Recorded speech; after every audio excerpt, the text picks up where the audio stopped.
오늘은 신약 시대 헌금 교과서 105페이지입니다. 105페이지 신약 시대 헌금에 대해서 강의를 해보자 합니다. 지난 시간 우리는 구약 시대 헌금 중에서 11조에 대해서 이제 말씀을 드렸죠. 11조라는 것은 레위기 27장 30절에서 먼저 하나님 앞에 하나님의 선물이라는 거예요. 선물. 구별되어 있다는 거예요. 모든 것은 하나님께서 우리 인간들에게 주신 것 중에서 구별해서 놔뒀던 것을 하나님 앞에 드리라 이렇게 이제 말씀하고 있죠. 그러면서 이게 이 11조를 레위인들을 위해서 이제 레위인과 제사장을 위해서 민수기 18장 21절에서 민수기 18장 21절에서 31절에 보면 레인들을 위해서 이제 사용하도록 이렇게 말씀하셨잖아요. 그 레인들은 뭐냐면 하나님의 일하는 일에 대한 대가로 사카르라고 그랬죠. 민수기 12장 31절을 보면 사카르 임금이라 민수기 18장 31절을 보면 사카르라 그 단어가 이제 임금이라는 거예요. 하나님이 헤레프라 전치사 헤레프라는 뭐뭐뭐 교환하다. 하나님이 일을 대신해서 일을 하기 때문에 하나님이 받을 것을 그 레위와 제사장들에게 준다는 사실을 말씀하고 있습니다. 그 다음 두 번째는 이제 이 모든 것은 중앙 성소에 갖다 드려야 됩니다. 중앙 성소. 왜냐하면 이스라엘 민족이 통일을 이루기 위해서 연합하고 그들이 하나 되기 위해서 이것은 이제 신명기 12장 5절에서 6절에 기록하고 있습니다. 세 번째로 이 11조는 어떻게 되냐? 절기, 축제 음식으로 드려요. 절기의 축제 음식으로. 신명기 12장 11에서 12절, 14장 26에서 27절에 보면 신명기 모든 절기 음식들을 하는 그 드린 자들과 또 종들과 또 레인들 제사장과 레인들이 이것을 먹을 절기 축제 음식으로 사용하도록 했다는 거예요. 네 번째가 이제 이게 이제 매 3년에는 구제 헌금으로 이제 드리는 11조가 있다는 거예요. 신명기 14장 28절에서 29절에 나오죠. 신명기 29절에 매 이제 3년째 드리는 헌금. 이거는 11조를 중앙 성소에 갖다 드려야 하는데 이 3년째 11조는 그 자신의 이제 그 거하는 지역에 이제 저장해서 그걸 가난한 자, 객과 고아와 과부들에게 주는 11조, 레인들에게 주는 11조. 얼마 전에 이제 우리 김노수 목사님이 그 헌금이 들어왔다고 해서 깜짝 놀랐어요. 알지도 못 누구한테 들어오는지는 몰랐는데 알고 보니까 이제 그 아시는 이제 권사님이 이제 헌금을 드렸어요. 11조를 드린 거예요. 그것이 뭐냐? 바로 오늘날 현대판 매 3년째 드리는 11조예요. 이게 우리가 대부분 목사님들이 이제 그 과거에는 우리가 어렸을 때 알았을 때 그 얘기를 했죠. 그런 얘기만 교회는 반드시 11조는 본교에다 드려야 된다. 하지만 여기서도 보면 이제 형태는 우리가 성경에서 형태는 이제 과거의 구약의 율법의 형태는 달라졌어도 신약에서 그 율법의 정신은 계속적으로 남아있다고 이 매 3년째 드리는 11조가 바로 그런 형태예요. 왜냐하면 어려운 교회가 있으면 어려운 이 레인과 객과 고아와 과부들에게 주는 이 11조 이 자체가 결국은 어려운 교회에도 11조를 할 수 있다는 거예요. 그런데 이제 중앙성소에서 드려야 된다고 이것만 생각을 해서 본교회만 드려야 된다 이렇게 얘기하지만 하나님은 이렇게 드렸을 때 여기 14장 29절과 보면 하나님께서 축복해 주신다고 그렇게 나오죠. 하나님께서 그렇게 드렸을 때 축복해 줄 것이다.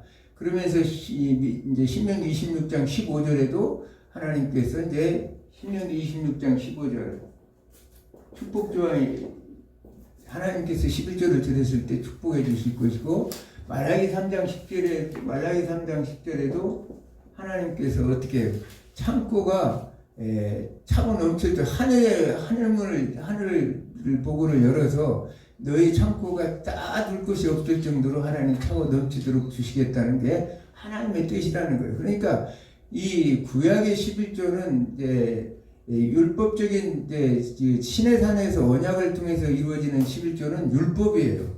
율법으로 정해진 거고 아브라함과 야곱이 드렸던 11조는 자원에서 드리는 11조이기 때문에 성격이 좀 다릅니다. 왜냐하면 율법을 지켰을 때 하나님께서 이렇게 복을 주시겠다는 것이 하나님의 이 성경의 말씀이에요. 그렇기 때문에 11조를 드렸는데 복을 또 안 준다 이런 것하고는 전혀 관계가 없어요. 왜냐하면 하나님께서 이렇게 말씀하셨기 때문에 성경 말씀대로면 11조를 우리가 내면은 하나님께서 축복해 주신다는 사실을 우리는 알아야 된다는 사실입니다. 그러면 신약시대에 이제 신약시대로 한번 가보죠. 이제 오늘은 신약시대 헌금. 자, 오늘은 신약시대 헌금입니다. 신약에서 예수님은 누구시냐? 우리의 왕이시죠. 마태복음 28장 18절의 말씀처럼 또 창조주이십니다. 요한복음 1장 3절에 이렇게 말씀하고 있죠. 그러면서 우리의 구속주가 되시고 또 에베소 1장 22절 말씀처럼 교회의 머리가 되신다는 사실이에요. 그러므로 예수 그리스도는 어떤 분이냐? 우리의 영육과 우리의 재능과 시간과 물질 등 모든 것이 예수 그리스도에 바쳐졌다는 사실이에요. 예수 그리스도에 우리는 바쳐진 존재들이에요. 그렇기 때문에 왜 바쳐졌느냐? 오늘 모처럼 요한계시록 한번 보겠습니다. 요한계시록 5장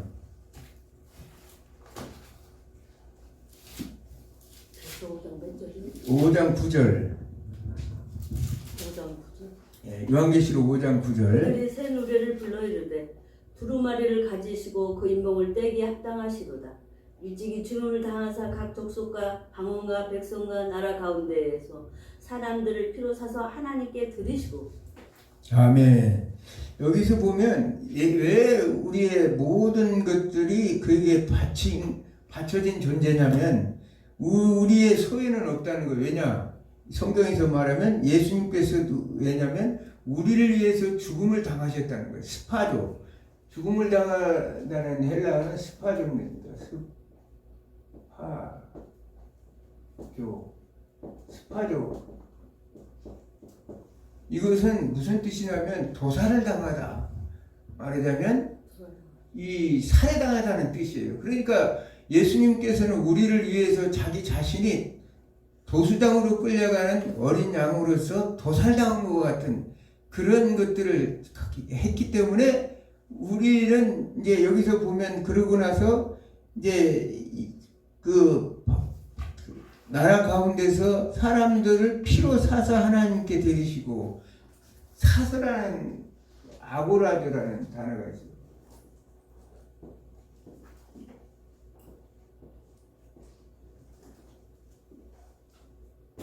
아고라조.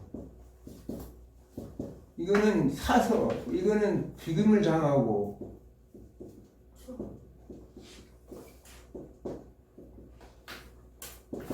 사다. 그러니까 우리는 어떤 존재냐? 예수 그리스도의 보혈의 피값으로 자신의 육신을 하나님 앞에 드려서 그 죄된 우리의 인간들을 죄에 노예했던 우리들을 사서 하나님 앞에 드림으로 인해서 우리는 어떤 존재냐? 예수 그리스도의 것이 되었다는 거예요. 예수 그리스도의 소유된 백성이 되는 거예요. 그래서 이제 이 헬라어로서 둘로스라는 거 있죠? 둘로스.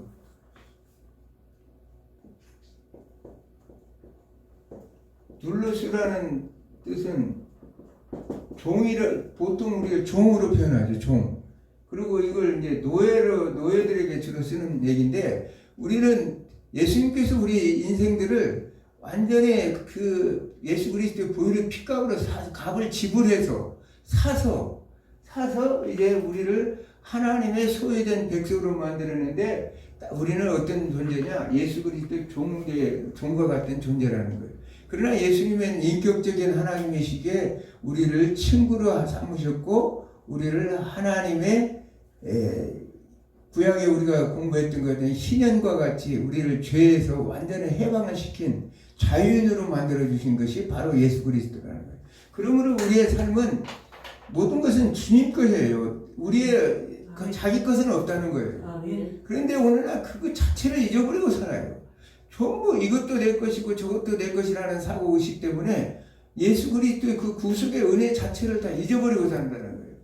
그러나 우리는 그러는 자들이 오늘 계시록 5장 9절을 보니까 새 노래를 부를 수 있는 자격을 갖춘다. 이제 앞으로 있을 새하늘 새 땅에서 새 노래를 부르면서 하나님을 찬양하고 영광을 돌릴 수 있는 자격을 갖춘 자들이 바로 그런 자들인데, 이런 존재인데도 우리는 모든 것이 하나님 앞에 예수님 앞에 바쳐진 존재이고 우리 것은 없다는 거예요. 단지 주님께서 맡기신 이 세상의 관리자로서 우리는 어떤 존재냐? 겸손하게 주님의 뜻을 이루어가는 도구일 뿐이라는 사실을 성경은 우리에게 가르치고 있습니다. 우리가 이제 11조는 예수님 당시에도 종교세에 해당되었어요. 종교세. 말라기야 느헤미야 시대 이래로 11조는 예루살렘에서 제사장과 레위인에서 징수가 되었어요. 자, 징수되었다는 단어 자체가 우리가 보통 세금을 징수한다고 그러죠. 지난 시간에도 느헤미야 시대에는 제사장과 레위인들이 직접 찾아가서 세금을 징수해서 가져왔다고 그랬죠. 11조를. 이렇게 했다는 거예요. 예수님 당시에는. 그러므로 인해서 엄격하게 11조를 징수했다고 이렇게 우리가 볼 수가 있습니다. 그러므로 예수님 당시까지도 11조는 팔레스타인 유대인들에게서는 광범위하게 계속적으로 이렇게 실천되고 있었음을 강조하고 있다는 사실을 성경을 통해서 알 수가 있습니다. 그 중에서도 이 11조에 철저했던 사람들이 누구예요? 바로 바리새인들이죠. 그들은 어떻게 해요? 전통적으로 정결의식, 안식일 준수, 기도, 그리고 11조에 대해서는 철저하게 지켰다는 거예요.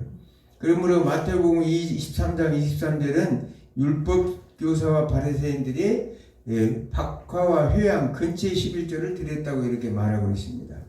병행구절은 누가복음 11장 42절에 보면 심지어 정원에서 나오는 조그마한 향과인 박화와 운향, 그리고 들에서나 나물까지 11조를 드렸다는 거예요.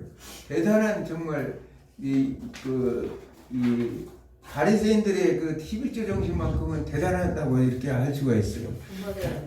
그런데 이제 문제는 이제 그 11조를 드리면서 그들은 철저하게 그 11조 드린 것을 자랑을 했다는 거예요. 나는 이렇게 사람들에게 11조를 드린다 하면서 자랑한 내용이 누가복음 18장 12절에 보면 세리와 이 바리새인의 이 금식 기도가 나오죠.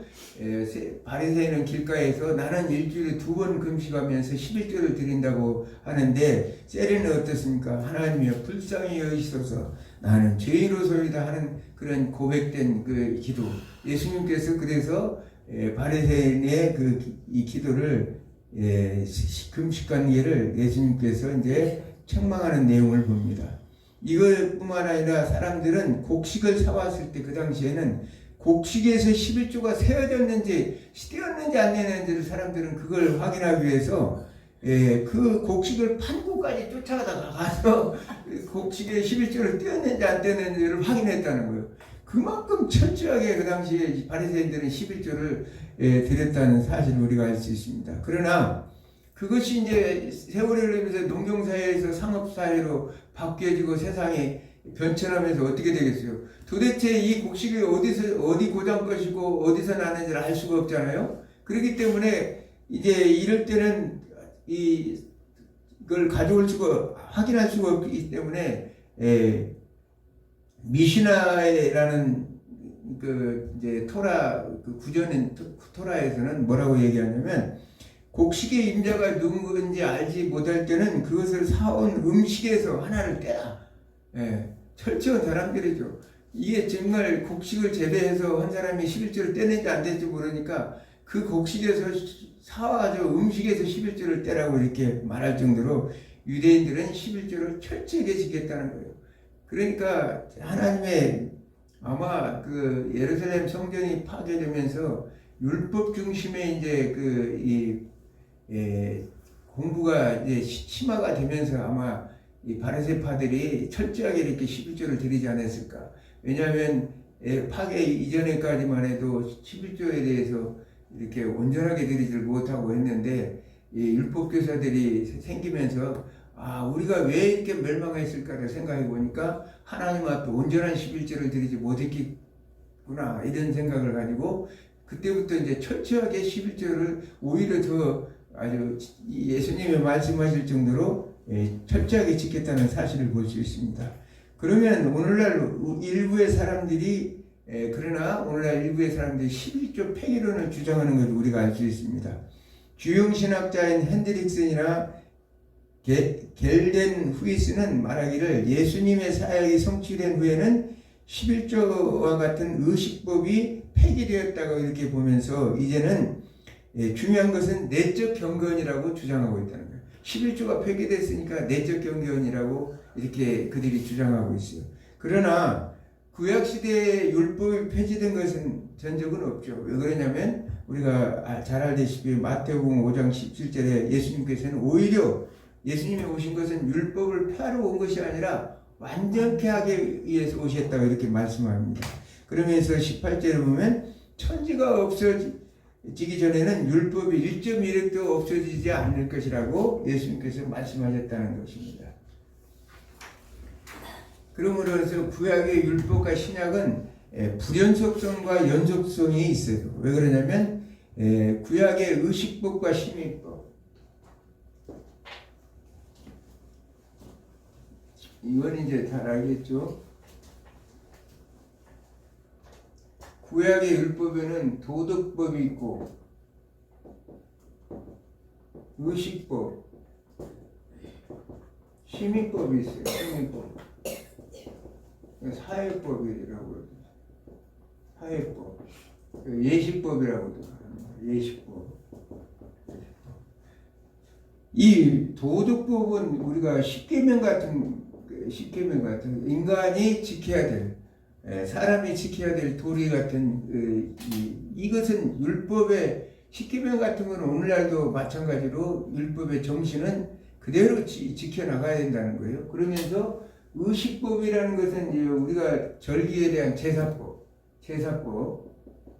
이런 것들은 구약의 율법도 예수님께서 짐승의 피로 드렸던 모든 제사법을 완성시키기 때문에 이것은 불연속성이라고 볼 수가 있겠죠. 심의법이라는 것은 뭐냐면 사회에 대한 질서를 하기 위해서 예를 들어서 사회복지라든지 또 범죄자들에 대해서 이런 것들 사회복지가 뭐예요? 안식년과 희년 같은 것이 있었죠. 오늘날도 이렇게 안식년과 희년에 뭐 면제해주고 땅을 돌려준다면 세상이 얼마나 살기가 좋겠어요. 그러나 그런 법은 다 사라졌다는. 그러면서 살해냈을 때 탈리오의 법칙 같은 거 있잖아요. 눈에는 눈, 이에는 이. 이런 경우에는 어떻게 되느냐? 그것도 이제 다 폐지됐어요. 왜 그러냐면 만약에 살해했다고 눈 뺐다고 너 눈을 빼자. 물론 그 당시에 하나님 입장에서는 힘없고 가난한 사람, 유전무죄, 무전유죄라고 힘없고 가난한 사람들은 사람을 대신해서 돈으로 다 막아버린다 하고 사람을 죽이고도 그럴 경우를 생각해서 하나님께서 이런 탈리오의 법칙을 만들어 놓은 거예요. 어떻게 보면 하나님 속에 가장 공평한 법이었죠. 그러나 오늘날 이 법은 당연하게 많은 우리가 육법, 우리나라에도 육법이 있죠. 민법, 헌법, 상법, 형사소송법 이런 그 법이 다 있기 때문에 법으로 제정해서 거기에 맞도록 형법 같은 것도 정해지는 것이지 그렇게 눈에는 눈, 이에는 이에는 이를 뽑을 수 있는 그런 법은 사라졌다는. 그래서 이런 것들은 의식법이나 심의법은 불연속성이 도덕법과 연속성이 있다는 거. 십계명은 그대로 존재하고 있다는 사실이에요. 우리가 이 예수님께서 그러니까 이 11조 제도는 여기 들어있죠. 그러나 11조 자체가 율법이기 때문에 이 형태는 11조의 형태는 짐승을 드리고 뭐 여러 가지 이런 것들을 했지만 11조의 정신은 예수님께서 말씀하신 것처럼 마태복음 23장 23절에 말씀하신 것처럼 화했을적 외식하는 서기관들과 바리새인들이여 너희가 박하와 회양과 근처의 11조를 드리되 율법에 더 중한 바 정의와 긍휼과 믿음은 버렸도다 이렇게 말하고 있습니다. 그러나 이것도 행하고 저것도 버리지 말아야 할지니라고 말씀하고 있습니다. 그 말은 뭐냐면 이 지금 11조를 그렇게 철저하게 너희들이 드리지만 11조의 정신은 정의와 긍휼과 믿음은 버렸다. 지금 이 바리새인들에 대해서 외식적인 11조에 대해서 지금 예수님께서 나무라는 거예요. 그러니까 예수님께서는 지금 11조를 폐기했다는 얘기예요? 아니했다는 얘기예요? 예수님은 11조를 왜냐하면 근처에 이것도 행하고 저것도 버리지 말지니라는 얘기는 근처의 11조 같이 11조를 폐지한 것이 아니라 당연하게 11조는 해야 되는 것이고 율법에 더 중요한 것. 그 11조의 그 정신인 정의와 긍휼과 믿음은 저버렸다는 사실을 책망한 거예요. 너희들이 형식적으로 외식적으로 11조를 드려서 사람들의 자랑거리가 되는 것이지만 그러나 너희들이 그 11조를 드리는 정신은 이 율법의 정신은 뭐냐? 하나님 사랑과 이웃 사랑이에요. 왜냐하면 하나님의 말씀에서 하나님을 사랑해서 하나님 말씀의 법을 쫓아가는 거고 하나님의 말씀하신 대로 이 11조 아까도 보니까 주변에 이 축제 음식이나 또 가난한 이웃들 또 성소 관리 여러 가지 위해서 사용해야 되기 때문에 당연하게 11조는 폐지된 것이 아니라고 예수님께서 말씀하시는 거예요. 그러나 그 마음속에 근본적인 그 사랑하는 마음이 그 정신적인 마음이 없으면 아무 의미가 없다고 지금 예수님 말씀하시는 것입니다. 우리가 11조를 드릴 때 단순히 율법에 나오는 소산물로 11조를 드리는 것으로 만족하거나 이 말은 무슨 말이냐면 우리가 11조를 드릴 때 우리가 11조만 드리면 우리 할 일이 다 끝났다고 생각하면 절대 안 된다는 거예요. 왜냐하면 11조의 정신은 보통 사랑에서 출발한 것이기 때문에 자, 우리가 마가복음 7장 11절 한번 읽어볼래요? 마가복음 7장 11절. 7장 11절요? 네, 마가복음 7장 11절. 7장.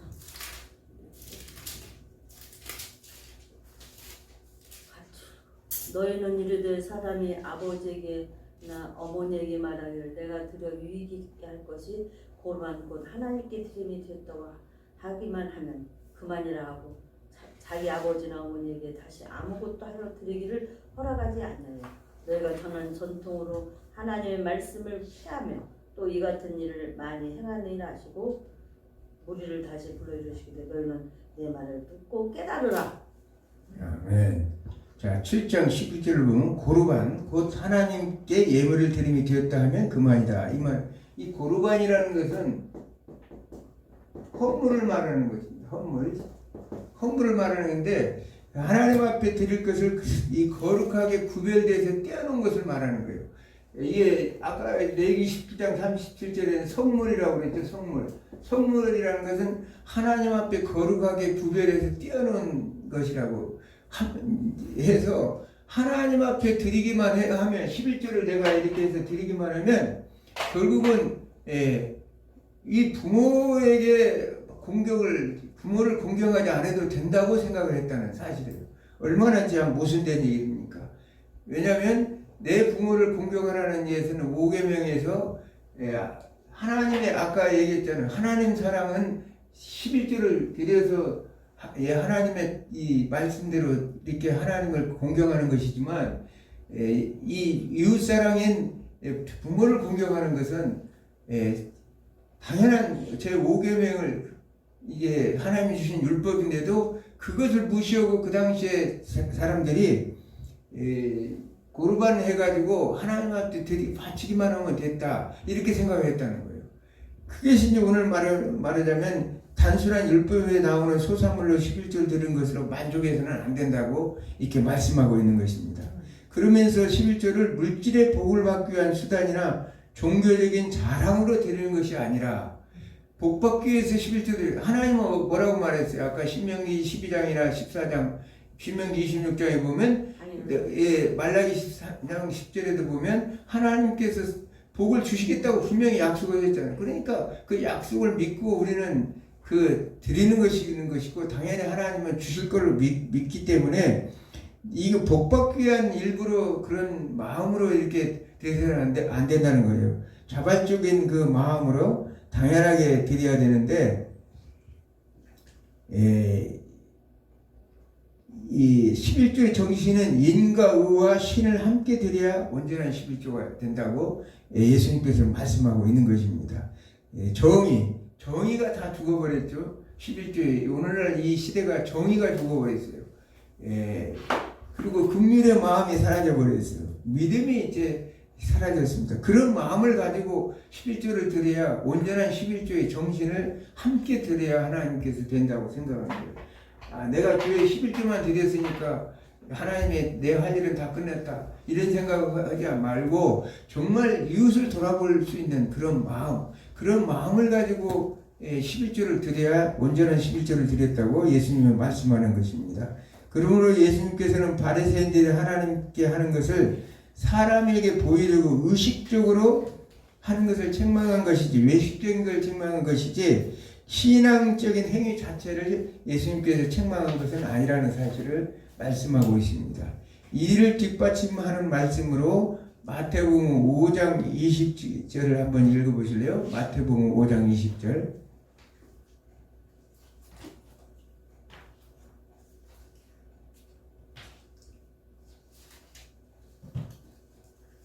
20절이요? 예. 내가 너에게 이르노니 너희 의가 서기관과 바리새인보다 더 낫지 못하면 결코 천국에 들어가지 못하리라. 아멘. 여기서 의라는 건 종교적인 실천을 이렇게 말하고 있습니다. 그러니까 예수님께서는 너희가 바리새인들보다 더 나아야 천국에 들어갈 수 있다고 얘기를 하는 거예요. 야, 그런 의미에서 우리가 생각할 때는 바리새인보다 더 어떻게 그렇게 철저하게 우리가 할 수 있을까 이런 생각을 갖죠. 오늘 우리가 율법의 의로 구원을 받는다면 구원받을 사람은 아무도 없다는 사실을 우리는 말씀하고 있습니다. 그러므로 인해서 로마서 3장 20절에 제가 읽겠습니다. 율법의 행위로 그 앞에 의롭다함을 입을 육체가 아무도 없나니 율법으로는 죄를 깨달으느니라. 율법은 죄를 깨닫기 위해서 내가 죄인이라는 것을 알게 하기 위해서 하나님께서 우리에게 주신 것이고 율법을 온전하게 지킬 수 있는 사람은 이 세상에 아무도 없다는 사실을 성경은 말하고 있습니다. 율법의 의를 통해서 구원받을 백성은 없다는 사실이에요. 만일 율법으로 구원을 받는다면 우리가 예수님과도 아무런 무관한 것이 되겠죠. 예수 그리스도를 보혈의 피로 사서 우리를 구속하셔서 우리가 믿음으로 구원을 받는 것이지 이신칭의 원리가 여기에 적용되는 것이지 예수님이 칭찬하는 바리새인보다도 더 하지 않으면 천국에 들어갈 수 없다는 것은 예수님께서 이 율법에 대한 내용을 강조하기 위해서 지금 말씀하신 것입니다. 자, 그러므로 11조는 예수님의 사역이 완성됨으로 옛 율법에 그의 백성의 믿음과 생활을 새로운 방식으로 형성하고 또 새로운 방향으로 인도할 믿음의 증거인 것입니다. 11조라는 것은 11조 드렸고 안 드리는 것이 구원이 되고 안 되는 것이 아니라 바로 믿음의 증거로 이제 우리는 11조를 드린다는 사실을 성경 말씀하고 있습니다. 그러므로 초대교회 신자들은 11조라는 형식에 구애받지 않고 모든 재산이 다 하나님의 것이라는 청지기의 정신에 철저했다는 것을 알 수 있어요. 초대교회와 구약의 11조가 다른 점은 구약의 11조는 아까 같이 10분의 1만 떼서 드리면 10분의 9는 내 것이라고 생각했지만 이 아까 예수님의 그 십자가에 죽으심 얘기했죠. 우리는 예수 그리스도께서 우리를 죄의 종으로부터 사서 뚫로스였는데 죄의 종이었는데 그것을 사서 우리를 해방시켜서 하나님의 자녀로 삼아주시고 예수 그리스도의 신랑으로서 그 역할을 감당하고 우리는 신부 역할을 감당을 해주셨기 때문에 우리의 모든 것은 누구 것이냐? 바로 하나님인 예수 그리스도의 것이고 그러므로 해서 우리는 11조를 10분의 1이 내 것이 아니라 철저하게 모든 것을 다 드려서 하나님 앞에 우리 주님 것이기 때문에 내가 내 몸과 마음과 시간과 물질을 다 드린다는 마음으로 우리가 신앙생활을 해야 정상적인 11조를 드리는 거라고 우리가 생각할 수 있는 것입니다. 그 얘기를 하고 있는 거예요. 그러므로 인해서 사도행전 교회는 너무나 잘 알다시피 서로 교제하면서 떡을 떼면서 서로 지난번에 신약교회 재정 원칙과 똑같죠.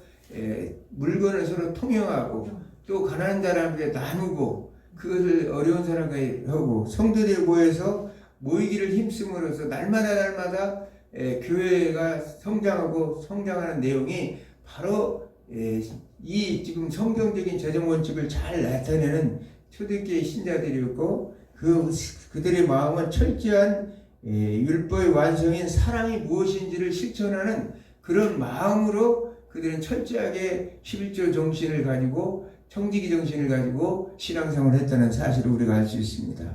유대계의 율법이 형식적인 걸 떠나서 물질은 하나님께서 우리에게 선한 용도로 위탁하였음을 알고 그들은 실천했다는 사실입니다. 바울은 성도들에게 하나님의 성도들에게 주신 물질을 교사들을 위해 제언하고 갈라디아서 6장 6절에 나옵니다. 성도들을 구제하며 로마서 12장 13절 가난한 자들을 구제하며 갈라디아서 2장 10절 서로 나눠야 한다고 가르치고 있습니다. 그래서 바울은 3차 전도 여행 때에 기간 동안에 헌금을 마게도냐 교회와 고린도 교회에 헌금을 거둬서 그 형제인 예루살렘 교회 정말 가난한 예루살렘 교회를 위해서 헌금을 모금했던 사실을 우리가 알 수 있습니다. 바울은 고린도전서 16장 2절에서 연보라는 단어를 사용하면서 고린도 교인들에게 자선을 행할 때 아무렇게나 하지 말고 가난한 성도들 위해 정기적으로 그리고 체계적으로 보냈다는 사실을 주목할 필요가 있습니다. 이 연보라는 헬라어 단어는 로기아입니다. 로기아라는 것은 모으다, 수집하다 이런 뜻이에요. 그러니까 헌금을 이렇게 즉흥적으로 하지 말고 우리가 2절에 보면 알 수 있는 거야. 매주 첫날에 너희 각 사람의 수입에 따라 모아두어서 내가 갈 때 연보를 하지 않게 하라 하고 명한 것은 헌금이 각 자의 수입에 따라 일정한 비율을 바치할 것을 말하고 있다. 왜냐하면 즉흥적으로 헌금하지 말고 일정 비율을 딱 지난번 시간에도 얘기했죠. 하나님 앞에 드려야 될 것들을 미리 딱딱 떼어놓고 준비했다가 그렇게 드리라는 거예요. 그렇게 해서 이제 하나님 앞에 그것을 매주 첫날 부활하신 주님을 기리는 날에 이제 주일날 드리라는 말씀하시죠. 자, 우리가 부활한 날은 왜 주일날을 이 부활의 날을 주일날로 주의 날로 정했느냐? 이 새로운 시대가 이 창조된 고린도서 5장 17절의 말씀처럼 새로운 피조물에서 새로운 창조를 이룬 날이에요. 새로운 시대가 시작된 날이기 때문에 이 부활하신 날을 주일날로 정해서 한다는 거예요. 유대인들처럼 그 토요일날 안식일을 그렇게 세는 게 아니라 신약시대의 성도들은 예수님이 새로운 시대를 시작하셨고 그 새로운 피조물에서 새 창조를 이뤘기 때문에 그런 날을 기념하기 위해서 우리가 주일날을 정해서 이렇게 헌금을 하도록 정기적으로 지정한 날에 헌금을 드린다는 사실을 알 수 있습니다. 그러면서 교인들이 자선사업하는 기분으로 헌금하는 것이 아니라 자신의 노력의 대가를 얻은 수입에 비례해서 일정 액수를 정하여 교회에 헌금해야 할 것을 구분해 두었다가 헌금할 것을 의미하고 있습니다. 우리가 교회에다 이제 헌금할 때 자선사업 하듯이 11조를 자선사업 하듯이 어떤 사람은 11조를 하나님 앞에 드리면서 굉장히 자기가 인심 쓰는 것처럼 자선사업 하는 것처럼 그런 마음으로 생각하고 드리는 사람도 있어요. 그런 걸 눈에 띄게 보일 정도로 그렇게 내가 목회를 하다 보니까 11조 좀 해준다고 굉장히 뻐기고 하는 사람들이 있어요. 무슨 자선사업입니까? 하나님 앞에 드리는 거. 예, 어차피 하나님의 것을 어느 교회들이든 아까 중앙성서에들이든 매 3년차에 가난한 교회에 드리든 그건 하나님의 것이기 때문에 하나님에 드리는 것이지 그걸 내가 가난한 교회에 드렸다고 해서 뻐길 건 하나도 없어요. 그런데도 그런 사람들이 있다는 사실을 참 안타까운 일이죠. 예, 고린도후서 8장 2절에 보면 고린도후서 8장 2절 한번 읽어보겠습니다. 그러면 8장 2절. 예. 고린도후서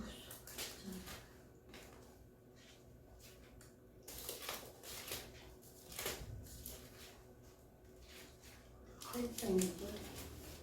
한란의 많은 시험 가운데에서 그들이 넘치는 기쁨과 극심한 가난이 그들의 풍성한 연보를 넘치도록 하게 하였느니라. 내가 그러하느니 증언하니 그들이 힘들어할 뿐 아니라 힘에 지나도록 자원하여 이 은혜의 성도 섬기는 일을 참여하게 하여 우리에게 간절히 구하니 우리가 바라던 것들뿐만 아니라 그들이 먼저 자신을 주께 드리고 또 하나님의 뜻을 따라 우리에게 주었도다. 아멘.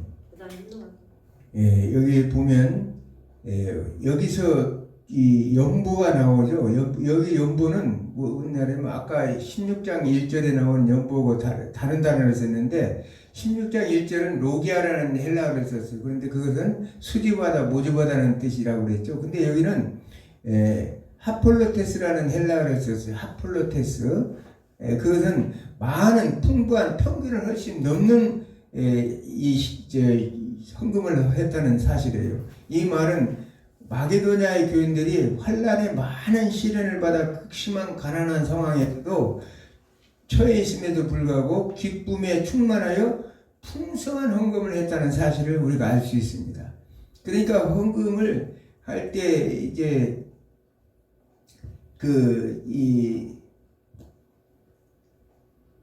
인쇄감으로 하지 말고 고린도 9장 7절에 보면 고린도후서 9장 7절에 각각 그 마음에 정한 대로 할 것이요 인쇄감으로나 억지로 하지 말지니 하나님은 즐겨내는 자를 사랑하시니라고 한다. 바울이 고난을 당하거나 가난한 사람들을 헌금의 의미에서 죄시키지 않았음을 알 수 있다. 예수님께서도 과거에 두렵돈을 칭찬했듯이 우리가 어느 교회 목사님 나 이렇게 인터넷 들으면서 이제 설교를 듣는데 자기 교회 성도들은 가난한 사람 11조 하지 말라고 했다고 그래요.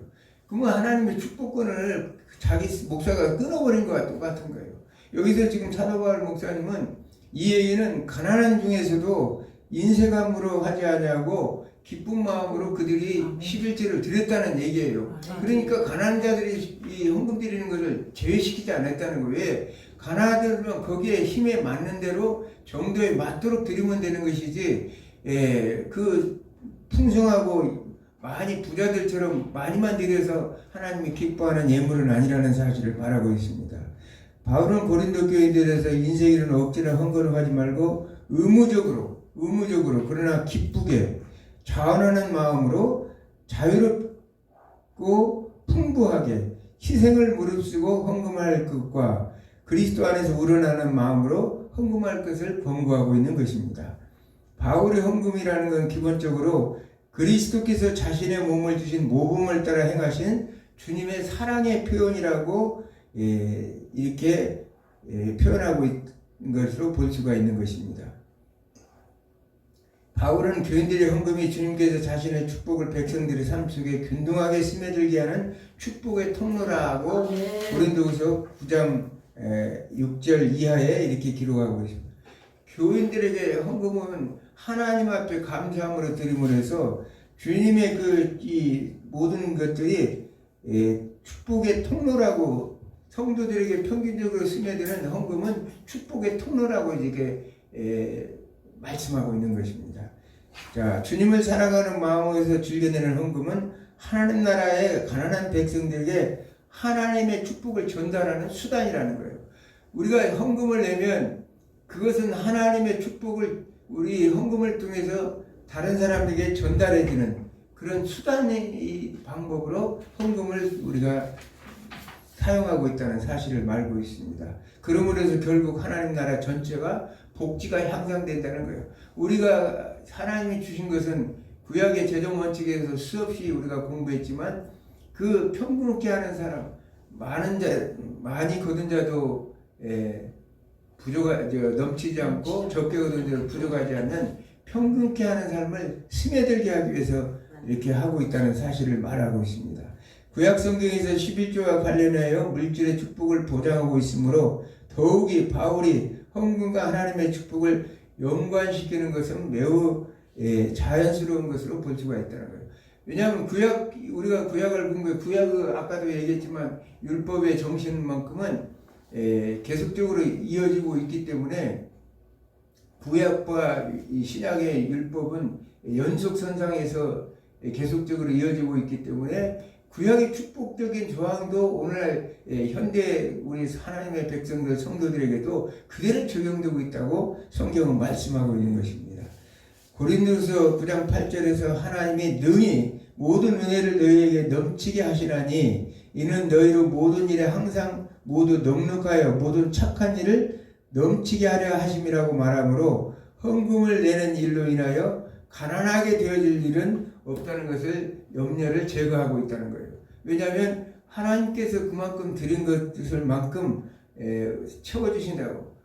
언젠가 얘기했지만 우리가 예산을 세워서 그 잉여를 나누고 섬기다 보면 그 다음에 예산을 그 잉여만큼 예산을 세우면 더 또 축복을 해서 복의 복을 쌓아줄 것이 없을 만큼 계속적으로 확대된다고 그랬죠. 교회 재정이 커지고 사회 복지가 향상된다고 이렇게 제가 말씀드린 것 같습니다.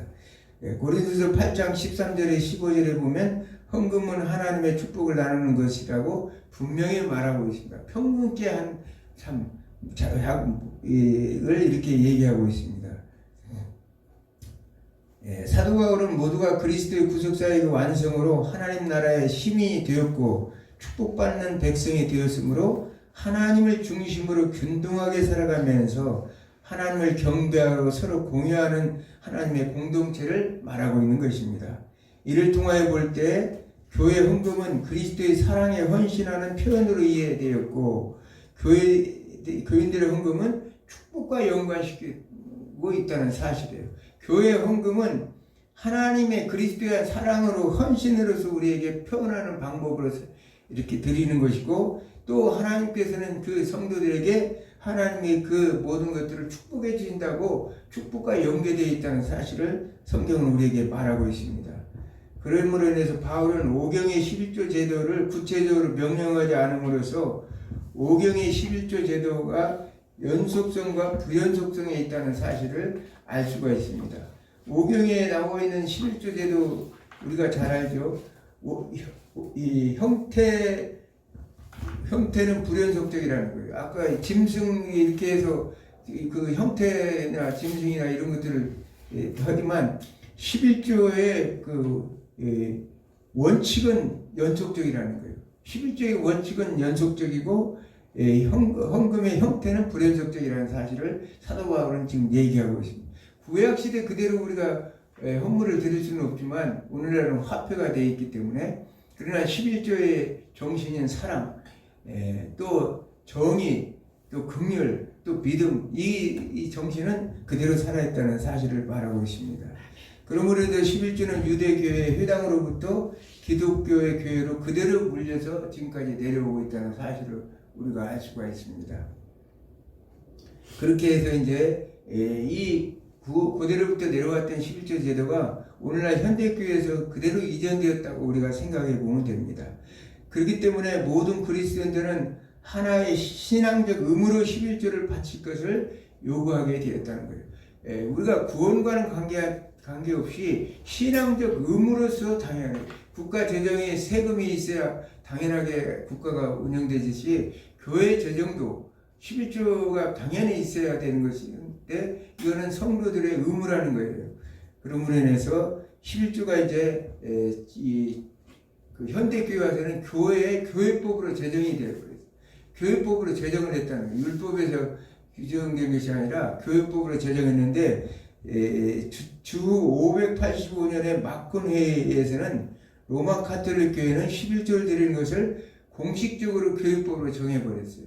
그래서 모든 그 당시에는 이제 국가 종교였죠. 로마 가톨릭은 국가 종교이기 때문에 로마가 이 그리스도교를 국가 종교로 인정을 했기 때문에 콘스탄틴 대제에서 모든 교회들마다 11조를 하도록 교육법으로 정했다는 거예요. 그러면서 살레망이라는 신성로마 제국공은 9세기 초에 이제 11조를 신성로마 제국에 바칠 것을 국법으로 정했고, 그 뒤에도 영국에서는 786년에 총대 교회에서 11조 실천할 것을 명령하였고, 또 여러 가지 이제 11세기의 포르투갈, 또 덴마크, 아이슬란드, 스웨덴 같은 나라들이 11조 제도가 계속적으로 교육법으로 정해지면서 내려와서 오늘날 20세기를 통해서 그 제도가 쭉 내려오면서 우리나라도 이 선교사들에 의해서 결국은 11조가 제도가 이렇게 내려온 것을 봅니다. 선교사들에서 우리나라 선교사들이 와서 11조 제도가 한국교회도 이식이 되었다는 사실이에요. 그래서 이제 국가교회인 독일의 경우는 어떻게 하느냐? 국세청은 각근세 및 수입세의 9%를 교회세로 징수해서 교회 수에 대해서 비례해서 배분해줘요. 교인들의 수에. 이제 국가에서 세금을 징수해서 교회세를 징수해가지고 이에 대해서 예배 중에 나오는 헌금은 구제 헌금과 해외 구제 등의 특별한 항목으로 썼다는 사실을 우리가 알 수 있습니다. 우리가 오늘날 우리가 교회 11조는 그러니까 성경과 무관한 것인가? 성경이 그러니까 교회에서 드리는 이렇게 교육법으로 정해졌기 때문에 정해져서 우리가 드리는 것인가? 그게 아니라 원래 그 11조는 성경에 이미 본래부터 있었다는 사실이에요. 이스라엘 외 고대 가나안 왕들에게는 11조의 원리가 전속되고 있었다.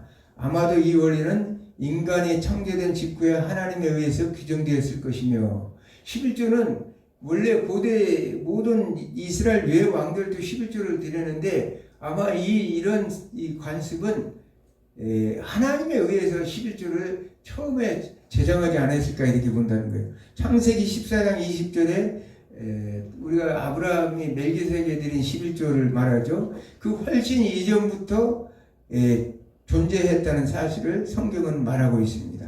그러므로 11조는 하나님이 제정한 것이고 아브라함과 그 이후에 예수님께서 인정하셨고, 그렇죠?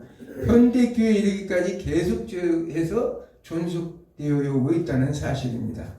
이상에서 살펴본 것 같이 교회 제정의 배경에서 11조와 기타 헌물은 창조 이후에 하나님과 인간과의 관계에서 하나님이 주신 재화와 용력을 어떻게 잘 관리하고 하나님께 영광을 돌리게 있음을 알 수가 있습니다.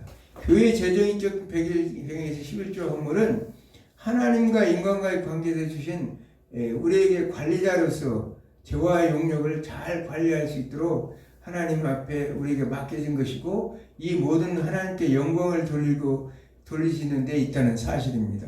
그러므로 구약의 11조가 기타 헌물 등은 제사를 위하고 또 성소 관리를 위해서 또한 가난한 자들을 백성들을 위해서 관리하고 의무할 것을 시행할 것을 규정하고 있는데, 왕정시대 이후에 우리가 알다시피 11조는 어떻게 됐어요? 세겜 형식으로 이제 바뀌었다고 그랬죠.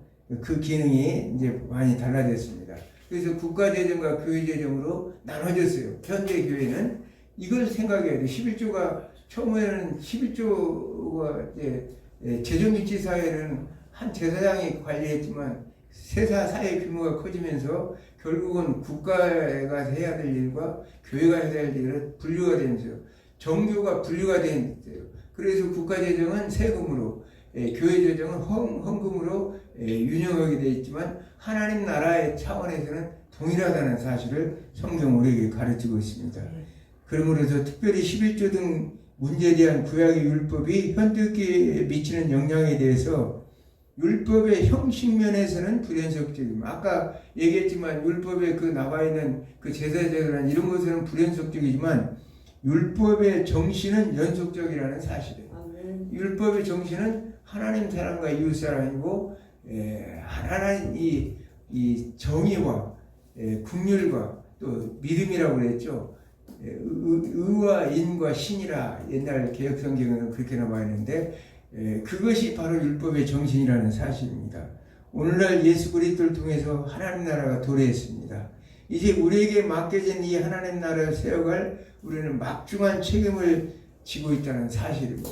그러므로 인해서 하나님 나라를 이루어 나가는데 꼭 필요한 것이 뭐냐? 교회 재정이라는 거예요. 그래서 교회 재정과 역할과 기능이라는 것은 얼마나 중요한지 알 수가 있어요.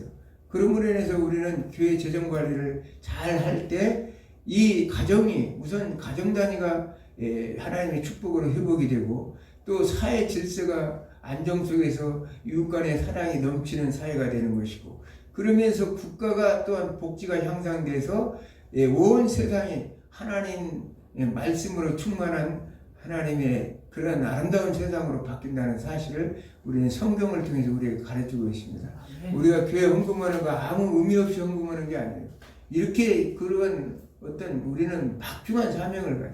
하나님 나라의 백성답게 아까도 서두에 얘기했지만 예수 그리스도의 보혈의 피값으로 우리를 세워진 우리 존재예요. 왜냐하면 우리는 예수님 것이에요. 내 것이 아니라 바로 예수님 것이기 때문에 내 몸과 마음과 시간과 모든 걸 들여서 하나님께 드리는 그런 청지기 정신이 내 마음속에 가지고 있어야지 그냥 아무 생각 없이 그냥 주일날 나와서 종교적인 행위만 하고 삶 속에서 세상에 나가 삶 속에서도 그런 사고를 잊어버리고 내 마음대로 내 뜻대로 살아간다면 그건 하나님의 백성으로서 무관한 하나님과도 관계도 없고 이미 영원한 우리는 빌립보서 3장 20절의 말씀처럼 우리의 시민권은 하늘에 있는 것이기 때문에 우리는 하늘나라의 백성이고 하나님 나라의 백성이기 때문에 우리의 삶은 세상 사람들과는 구별되고 달라져야 돼요.